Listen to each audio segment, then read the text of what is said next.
미국 건국의 낀놈, 존 애덤스의 짠내나는 반전 드라마 피트, 건국의 아버지들 뒷담화 까기.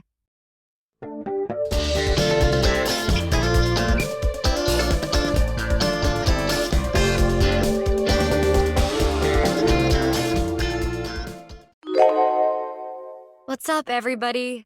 역사를 씹고 뜯고 맛보고 즐기는 여러분의 히스토리텔러 썰록입니다.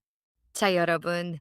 미국 건국의 아버지들, Founding Fathers 하면 누가 떠오르세요? 일단 넘사벽 존재감, 살아있는 신, 초대 대통령 조지 워싱턴 형님 계시죠? 그리고 천재적인 글발, 독립선언서의 주인공, 3대 대통령 토머스 제퍼슨, 요즘 힙합 뮤지컬로 더 핫해진 금융천재, 알렉산더 해밀턴도 있고요. 그런데 말입니다. 이 기라성 같은 형님들 사이에 아주 애매하게 낀 한 남자가 있습니다. 키도 작고 통통하고 성격은 불같고 항상 뭔가 억울해 보이는 아저씨. 초대 대통령 워싱턴과 3대 대통령 제퍼슨 사이에 낀 존재감 샌드위치. 바로 미국의 2대 대통령 존 애덤스입니다. 사람들은 그를 잘 기억하지 못해요. 심지어 본인도 살아서 이렇게 한탄했어요. 내가 죽으면 사람들은 나를 그냥 워싱턴 꼬붕 1 정도로 기억할 거야. 하지만 여러분, 이 아저씨가 없었으면 지금의 미국은 없었을지도 모릅니다. 알고 보면 누구보다 뜨거웠고 인간적이었던 독립의 아틀라스, 존 애덤스의 짠내나지만 위대한 인생 썰, 지금부터 제대로 풀어드립니다. Let's get it. 모두가 노라고 할 때 예스를 외친 남자, 존 애덤스의 위험한 도박. 여러분이 만약 1770년 보스턴에 살고 있는 잘 나가는 변호사라고 상상해 보세요. 지금 밖은 난리가 났습니다.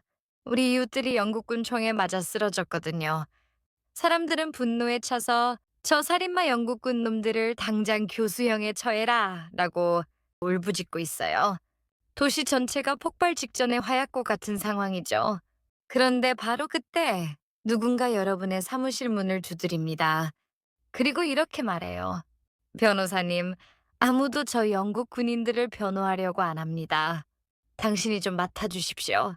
자, 여러분이라면 어떻게 하시겠어요? 잘못 맡았다간 매국노 소리 듣는 건 기본이고 길 가다 돌 맞을지도 모릅니다. 커리어는 끝장나는 거죠. 여기서 제가 하겠습니다. 라고 손을 든 미친 정의감을 가진 남자가 있었으니 그게 바로 오늘의 주인공, 존 애덤스입니다.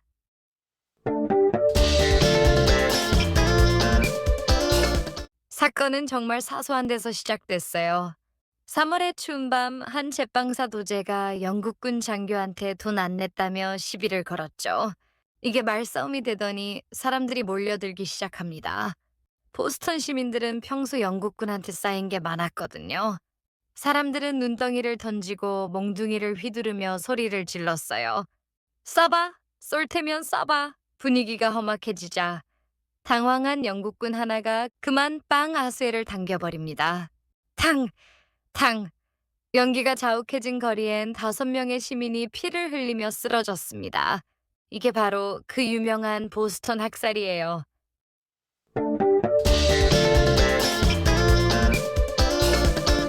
자, 이제 보스턴은 복수심으로 불타오릅니다. 영국 군인들은 감옥에 갇혔고 재판은 열려야 하는데 문제가 생겼어요. 아무도 그들을 변호하지 않겠다는 겁니다. 왜냐고요? 그들을 돕는 순간 민족의 원수가 되니까요. 하지만 존 애덤스는 고민에 빠집니다. 그는 누구보다 영국의 압제에 반대하던 사람이었지만 동시에 법치주의에 미친 원칙주의자였거든요. 말을 할 기회를 줘야 한다. 그게 진짜 정이지. 결국 애덤스는 가족들의 걱정과 주변의 비난을 뒤로하고 이 독이 든 성배를 마시기로 합니다.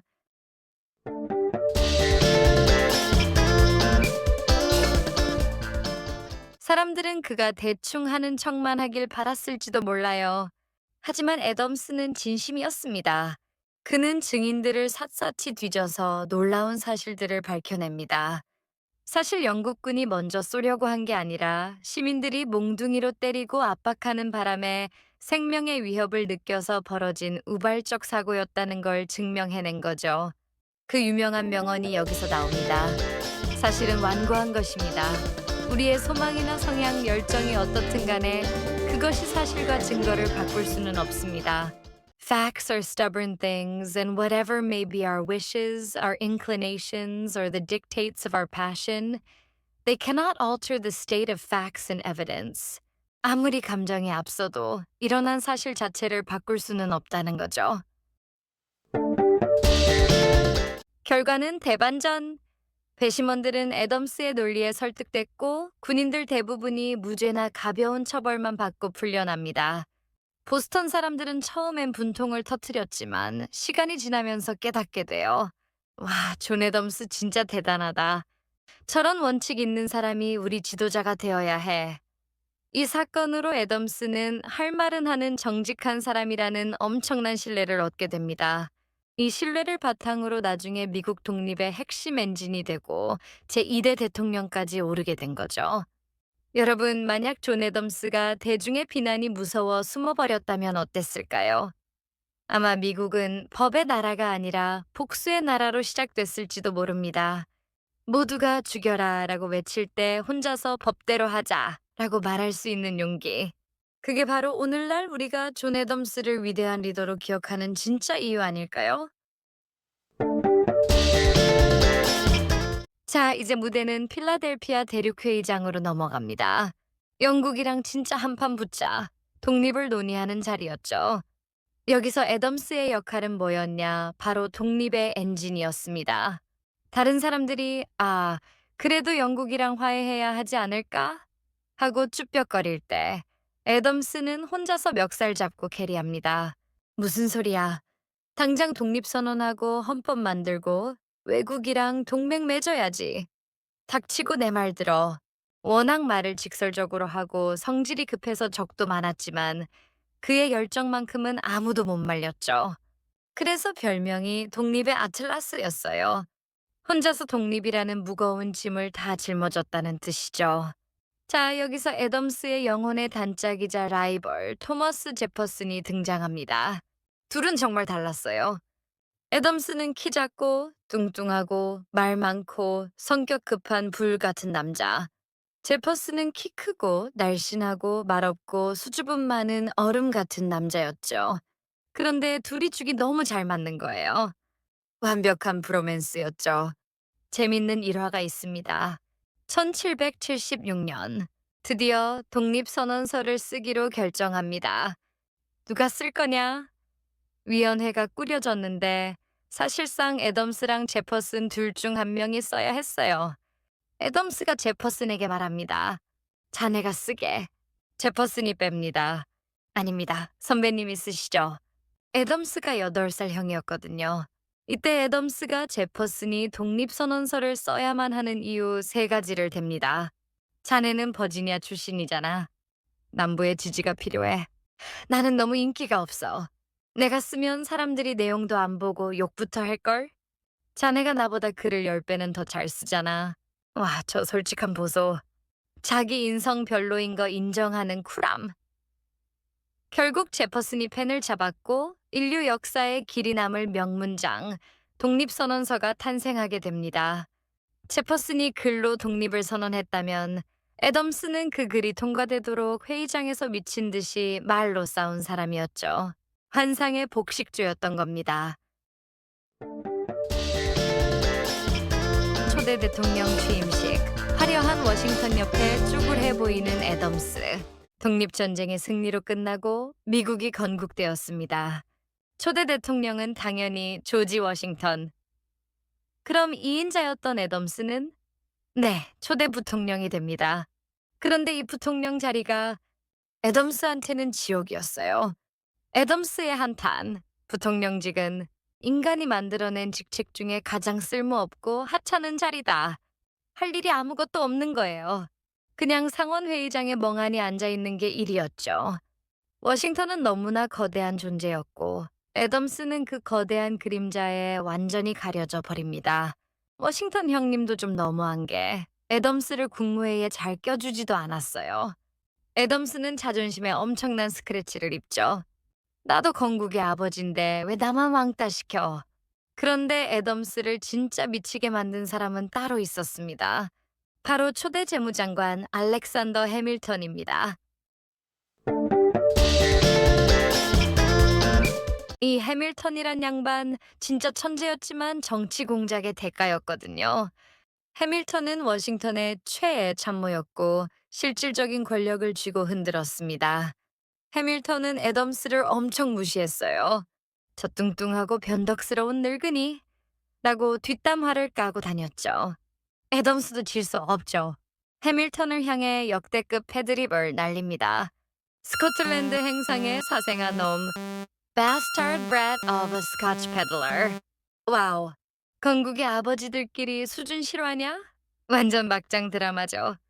해밀턴은 같은 연방당 소속이면서도 나중에 애덤스가 대통령 선거 나갈 때 뒤에서 방해 공작까지 펼칩니다. 애덤스 입장에선 진짜 때려 죽여도 시원찮을 원수였죠.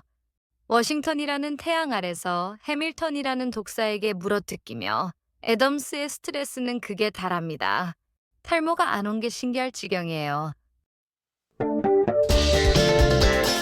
우여곡절 끝에 워싱턴이 은퇴하고 존 애덤스가 미국의 2대 대통령이 됩니다. 그런데 여러분, 전임자가 워싱턴이에요.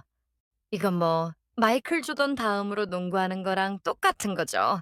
재임 기간 내내 프랑스랑 전쟁 직전까지 가고 국내에서는 제퍼슨 파벌이랑 해밀턴 파벌 양쪽에서 공격당하고 애덤스는 정말 외로운 대통령이었습니다. 이때 그에게 유일한 버팀목이 되어준 사람이 바로 그의 아내 애비게일 애덤스였습니다. 애비게일은 단순한 내조의 여왕이 아니었어요. 애덤스의 가장 강력한 정치적 조언자이자 시대를 앞서간 페미니스트였죠. 독립선언서를 만들 때 남편에게 보낸 편지에서 이런 유명한 말을 남깁니다. 여성들을 기억해 주세요. Remember the ladies. 남편들에게 모든 권력을 주지 마세요. 모든 남자는 기회만 되면 폭군이 될 수 있답니다. 1700년대에 이런 말을 하다니 진짜 힙하지 않나요? 애덤스는 아내의 말을 전적으로 신뢰했고 중요한 결정은 늘 그녀와 상의했습니다. 진정한 의미의 퍼스트 레이디였던 거죠. 결국 애덤스는 4년 만에 재선에 실패합니다. 누구한테 졌냐? 바로 절친에서 원수가 된 토머스 제퍼슨에게요. 선거 과정이 얼마나 더러웠냐면 제퍼슨 측은 애덤스를 남녀춘이 같은 놈이라고 공격했고 애덤스 측은 제퍼슨이 대통령이 되면 강간과 근친상간이 판칠 것이라고 흑색 선전을 했어요. 요즘 정치판 저리 가라죠. 삐질 대로 삐진 애덤스는 제퍼슨의 대통령 취임식 날 해가 뜨기도 전에 보따리 싸서 고향으로 도망쳐 버립니다. 새벽 4시 기차, 아니 마차 타고 빤스런. 역사상 최초의 취임식 노쇼였죠. 그만큼 앙금이 깊었던 겁니다. 하지만 여러분, 애덤스 대통령의 가장 위대한 업적은 바로 이겁니다. 평화적인 정권 교체의 전통을 만들다. 왕이 다스리던 시대에 선거에 졌다고 순순히 권력을 내놓고 물러난다? 이건 인류 역사상 거의 기적 같은 일이었습니다. 애덤스가 그 첫 단추를 아주 훌륭하게 비록 삐져서 도망갔지만 끼운 것이죠. 정계에서 은퇴한 애덤스는 고향에서 농사짓고 책 읽으며 지냅니다. 그리고 원수 같았던 제퍼슨과도 노년에 화해하고 수백 통의 편지를 주고받으며 다시 영혼의 단짝이 되죠. 그리고 정말 영화 같은 마지막 순간이 찾아옵니다. 1826년 7월 4일, 미국 독립선포 50주년이 되는 바로 그날, 90세의 존 애덤스는 조용히 눈을 감습니다. 그가 마지막으로 남긴 말은 이것이었습니다. 토머스 제퍼슨은 아직 살아있다. Thomas Jefferson survives. 자신의 영원한 라이벌이자 친구가 살아있으니 미국의 미래는 밝다는 뜻이었을까요? 하지만 놀랍게도 제퍼슨은 그날 애덤스보다 몇 시간 먼저 세상을 떠났습니다. 미국을 만든 두 거인이 독립기념일 50주년 같은 날에 나란히 하늘나라로 간 겁니다. 진짜 역사가 쓴 드라마 아닙니까?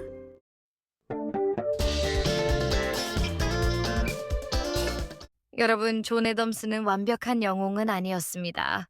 성격도 괴팍했고 실수도 많았고 질투심도 강했죠. 하지만 그렇기 때문에 가장 인간적이고 우리와 닮은 건국의 아버지가 아닐까 싶습니다. 워싱턴의 위엄, 제퍼슨의 천재성, 해밀턴의 야망 사이에서 묵묵히 법과 원칙을 지키며 독립의 기초를 다진 낀 놈, 존 애덤스. 오늘 밤엔 1달러, 2달러, 10달러 지폐 말고 마음속으로 존 애덤스를 한번 기억해 주는 건 어떨까요? 지금까지 썰록이었습니다. 영상이 재밌으셨다면 구독, 좋아요, 알림 설정까지. 피스!